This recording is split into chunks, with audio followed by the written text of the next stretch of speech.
If you stand on the docks at the port of Long Beach today, you will see an industrial ballet that has defined the American economy for decades. Massive cranes hoisting shipping containers, diesel trucks idling in lines stretching for miles. The critical arteries of global commerce pumping the future into the U.S. economy. But if you look closely at the horizon out past the breakwater, you will see what is not there.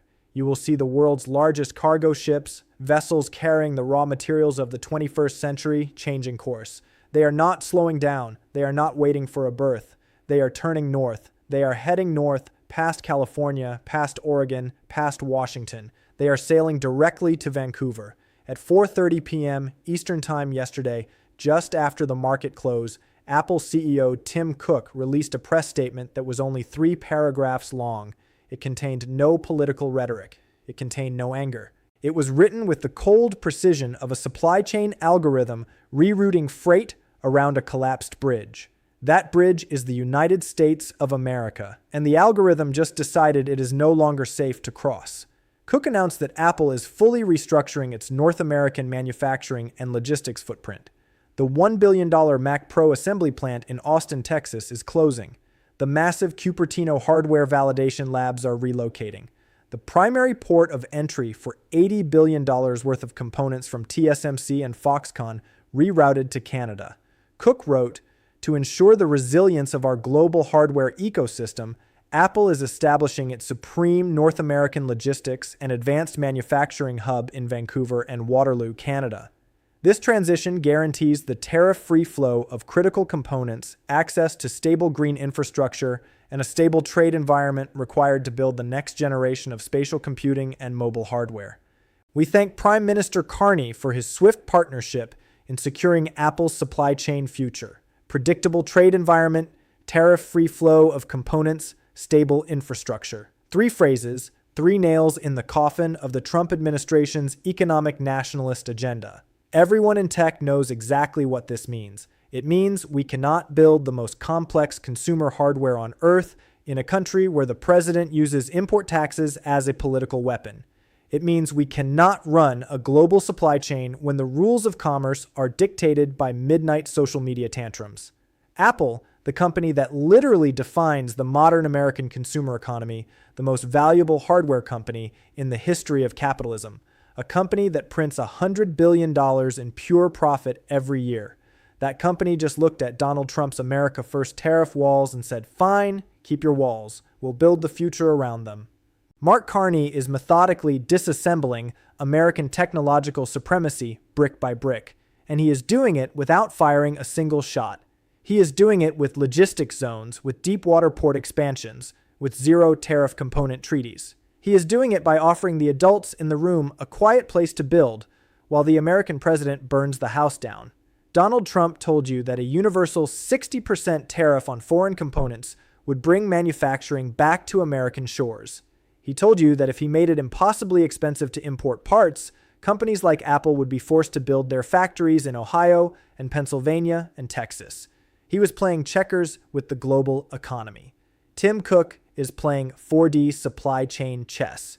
In the next few minutes, I am going to show you exactly how the American hardware industry just took a historic hit. I'm going to show you the leaked internal Apple logistics map that marks the United States in red as a hostile trade zone. I'm going to show you the secret fast-tracked legislation Mark Carney pushed through the Canadian Parliament to give Apple its own sovereign customs corridor. I'm going to explain why the governor of Texas is currently begging the White House to back down, and why the price of the iPhone 18 you may buy next year is about to skyrocket, but only if you live in America. You are watching the most significant economic defection of the 21st century. America's most iconic company just decided America is too toxic for business. Don't look away. Segment 1, the trigger. To understand why Tim Cook just cut the United States out of Apple's core supply chain, you have to understand the math. Tim Cook does not care about politics. He cares about margins. 4 months ago, Trump hit global trade. He signed the America First Hardware Independence Act. It mandated an immediate 45% tariff on all advanced microchips, rare earth magnets, and precision-machined aluminum casings imported into the United States, regardless of the country of origin. The stated goal: force Apple, Nvidia, and Tesla to mine the metals and cast the chips inside the US. But you can't executive order a semiconductor foundry into existence. You can't tweet a rare earth mine out of the ground. These things take a decade to build. Trump demanded them in 90 days. Let me tell you what that means for Apple. An iPhone is a miracle of global orchestration. The glass comes from Corning. The display comes from Samsung in Korea. The silicon is printed by TSMC in Taiwan. The memory comes from Japan. They converge in a massive choreography of ships, planes, and trucks. When the 45% component tariff hit, Apple's profit margins were crushed. The cost to assemble a MacBook Pro in Austin, Texas, jumped by $840 per unit overnight. The cost to validate new iPhone hardware at the Cupertino labs soared because the prototype parts were being held hostage by U.S. Customs, demanding duties that changed weekly based on the White House's mood. Tim Cook had a choice. He could raise the price of every Apple product in the world by 40% to subsidize Trump's tariffs, effectively killing global demand. Or he could move the assembly, the staging, and the validation outside the tariff wall. So he called Mark Carney. The conversation was not about ideology. It was about infrastructure. Cook didn't ask for a favor. He asked for a corridor. Carney gave him a platform. Carney showed Cook the Pacific to prairie logistics strategy. He showed him the expanded deep water ports in Vancouver, pre-cleared for rapid customs bypass. He showed him the newly subsidized rail lines connecting British Columbia to the tech corridors of Waterloo and Toronto. He showed him a Canadian tax code that fully exempts imported raw components if the final product is assembled for international export. No 45% tariff, no border delays, no presidential shakedowns. Trump told Apple, "Pay me for the privilege of bringing your parts here." Carney told Apple, "Bring your parts here and we will build the roads to carry them." The decision was not emotional, it was mathematical. Apple's risk assessment team calculated the Trump tariff penalty, the daily bleeding of cash caused by U.S. trade hostility. It was costing Apple $340 million a week. Cook chose Canada, because in the hardware business, friction kills. Trump is friction. Carney offers velocity. Segment 2, the receipts. We do evidence here. Let's look at the hard data that proves this was a calculated lethal strike against American protectionism. Receipt 1, the Foxconn TSMC directive. This is a heavily redacted internal memo sent from Apple's operations executive team to Foxconn and TSMC leadership 2 weeks ago. It was obtained by Bloomberg supply chain analysts. The memo is titled Projected North American Node Migration. It features a map of the North American continent. The United States is shaded in a color Apple internally designates as Code Red Unviable Gateway. The memo explicitly instructs TSMC to redirect 80% of its North America-bound silicon shipments away from the port of Los Angeles and the port of Oakland, the new destination, the port of Prince Rupert, and the port of Vancouver. The text is chilling. Due to arbitrary and fluctuating customs valuations imposed by U.S. authorities, all critical path components for Q3 assembly will bypass U.S. mainland ports. Suppliers are instructed to integrate exclusively with Canadian transit authorities, effective immediately. U.S. mainland operations are classified as structurally unviable for Stage 2 assembly. Structurally unviable. Apple just told the companies that actually build the world's electronics that the United States of America is functionally broken. Receipt 2, the Carney fast track. While Trump was threatening to raise tariffs to 100% on Truth Social, Mark Carney was in the Canadian Parliament quietly passing the Advanced Manufacturing Zone Act. This wasn't a general economic policy. This was a bespoke policy package tailored for Tim Cook. The Customs Corridor, Canada, granted Apple trusted sovereign exporter status. Containers bound for Apple's new Canadian facilities are cleared at sea by Canadian AI systems. They do not even stop at the port. They go from ship to rail to factory without a single human inspection. Near zero friction, the Energy Pact. Apple requires massive clean energy to meet its carbon-neutral goals.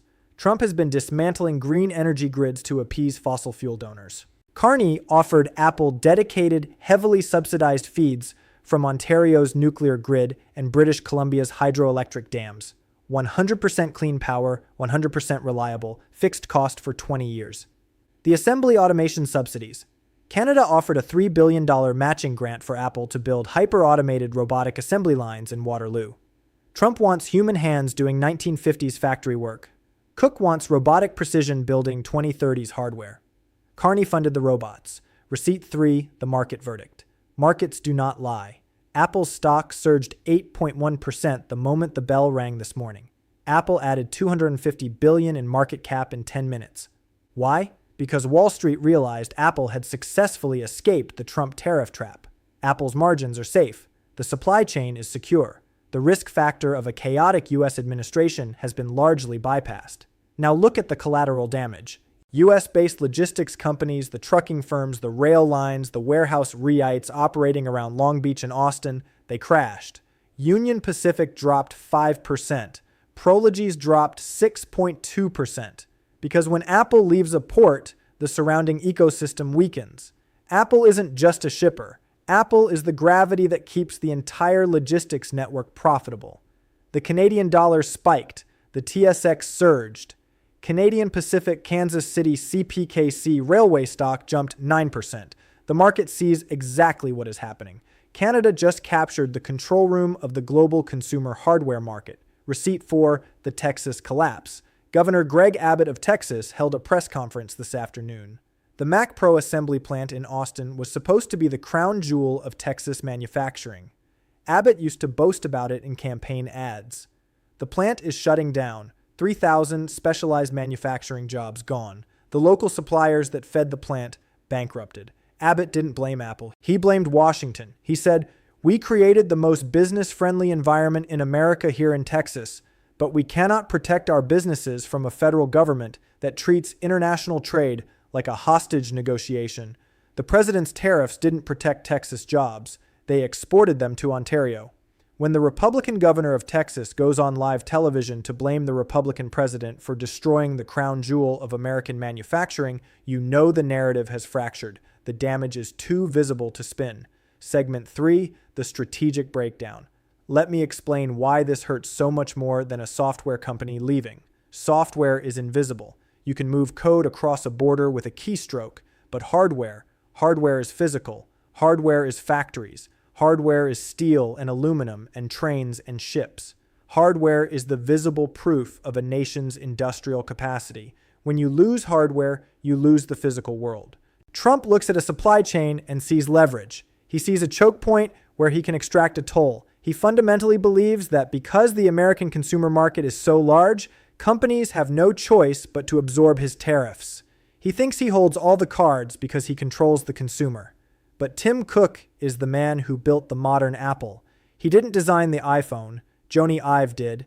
He didn't invent the vision. Steve Jobs did. Tim Cook did something much harder. He figured out how to build 1 billion of them flawlessly across a supply chain spanning dozens of countries and deliver them to your door with near instant turnaround.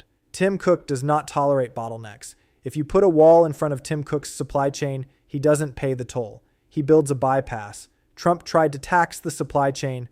Carney offered to host it. Carney understood that in a globalized world, capital and supply chains are fluid.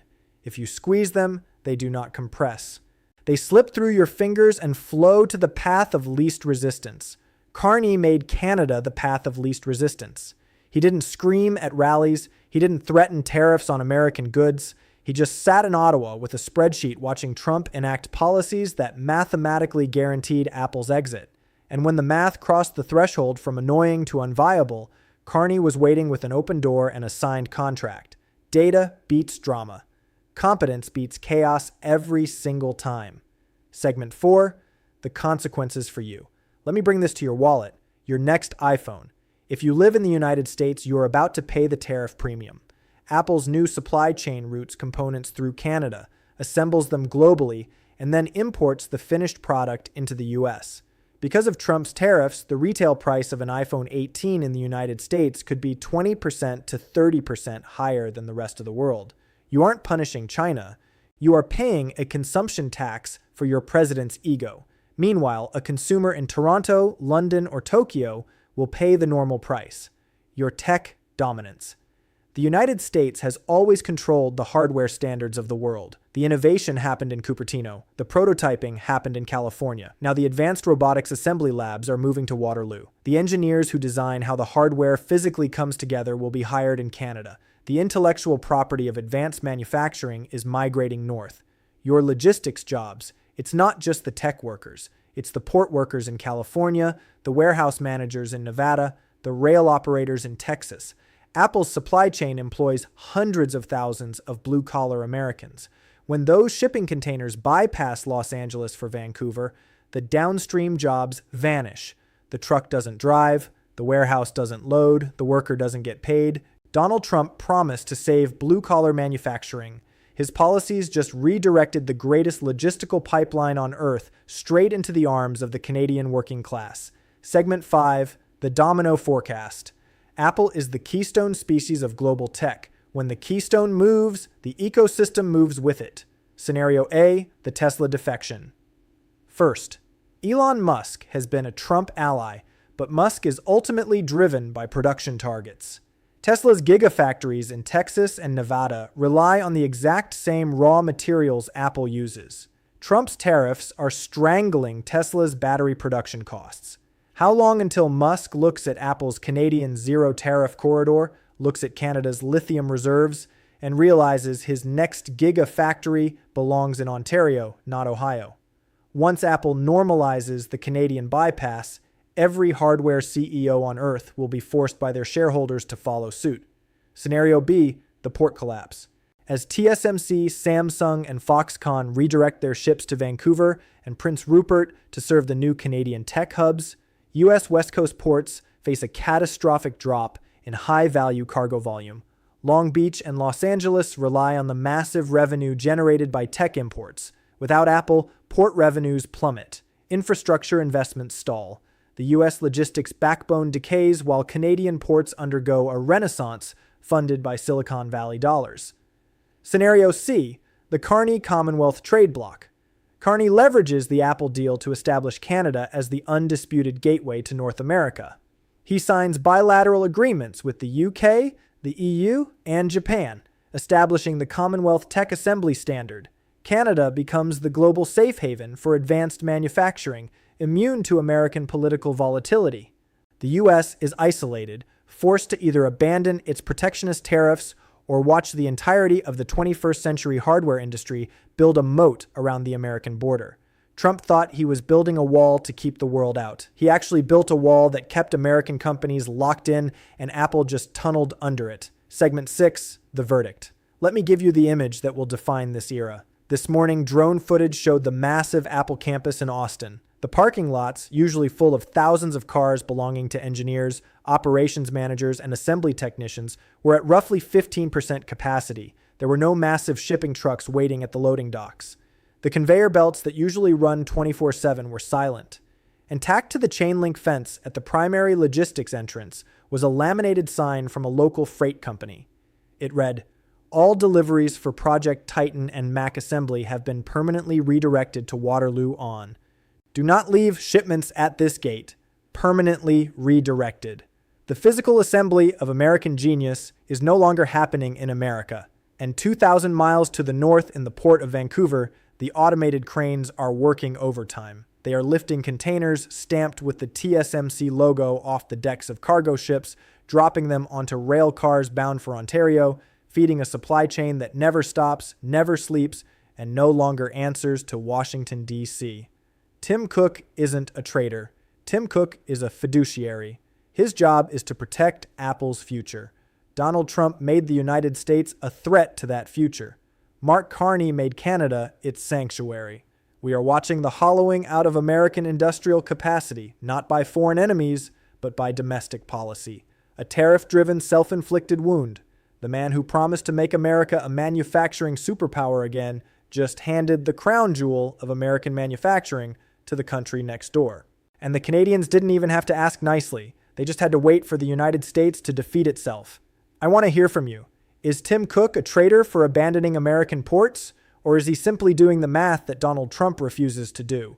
Is Mark Carney an economic genius, or is he just the lucky recipient of American self-destruction?